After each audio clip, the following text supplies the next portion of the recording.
David Menzies for Rebel News here in downtown Toronto. And you know, folks, what we've seen these past 13 months has really been a grotesque example of anti-Semitism out of control. It's typically manifested by the Hamas supporters who assemble every weekend and chant genocide. But there are other examples. You may recall last week we broke the story of FedEx employees refusing shipments, or actually returning shipments to sender that originated from Jewish businesses. Evidently, that is a prohibition that does not officially exist according to FedEx corporate. And now, what about the curious case of outer layer cards and gifts? Now, there was a little bit of a dust-up on social media the other day when this was made public. A customer reached out to Outer Layer and stated, quote, "Hi, do you have any Hanukkah decor this year? LMK, thanks," end quote. And an Outer Layer representative responded with the following, quote, "Depends on what you're looking for.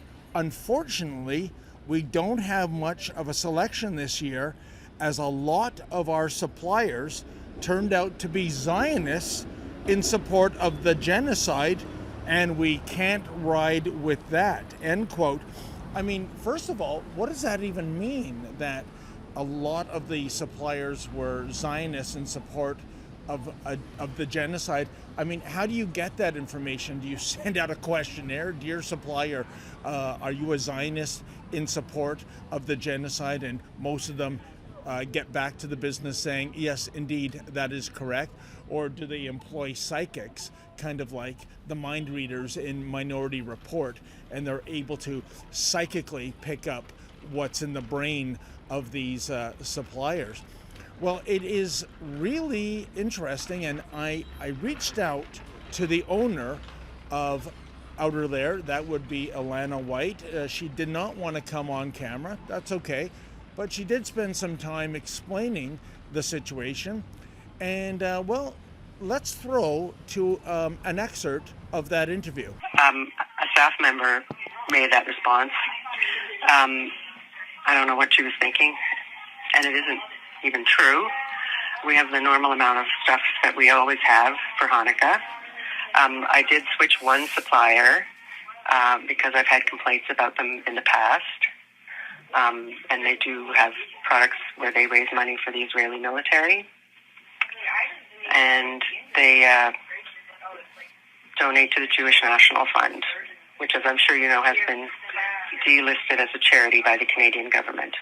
So since I had complaints about them, I figured I would, try to avoid controversy by buying from someone else, which I did. So the message out there is that we're not carrying Hanukkah, which is absolutely not true. We have the same quantity we've always had, and I just switched one supplier. And I've been serving Jewish customers in Toronto for 22 years, and I've been told I'm one of the few places downtown where they can buy Hanukkah candles. And now, you know, I've lost all that goodwill, or I'm in danger of it. I don't know. So there you have it. It wasn't a matter of suppliers, plural, but a supplier. And you heard Miss White herself. She did not like the idea that this particular supplier, I don't know the name of the supplier, but was making donations to the Israeli Defense Forces. Now, I can also tell you that Miss White said she hired a public relations firm to help her manage this crisis, this bad publicity. And one of the pieces of advice was to not give interviews, which I think is terrible advice. I've been in this game for 40 years. I think the correct way of handling a crisis, the correct way of doing damage control, it's to get ahead of the story and set the record clear. But apparently this public relations professional has a different strategy in mind. Also, just before we came down here to film this, there was a social media posting by Outer Layer where it noted that the employee who made that social media posting was indeed terminated. And the curious aftertaste I have about this story, folks, is that it seems really that the employee's sin was using suppliers plural as opposed to supplier singular. You heard Miss White herself. She did say that one supplier was cut off because they make those donations to the IDF. So I'm really struggling to make sense of it all.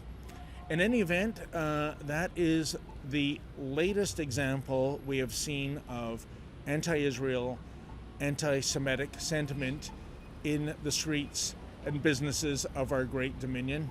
Hopefully we won't see much more of it.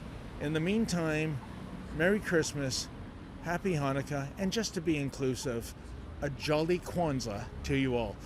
For Rebel News, I'm David the Menzoid Menzies. Folks, I know you trust Rebel News to bring you the other side of the story, and the fact is, this particular story, it's not getting a lot of coverage whatsoever, but we need your help. Please, if you can, go to rebelfieldreports.com. That's rebelfieldreports.com, and if you're able to, kindly make a donation so we can continue to bring you the journalism that you count on.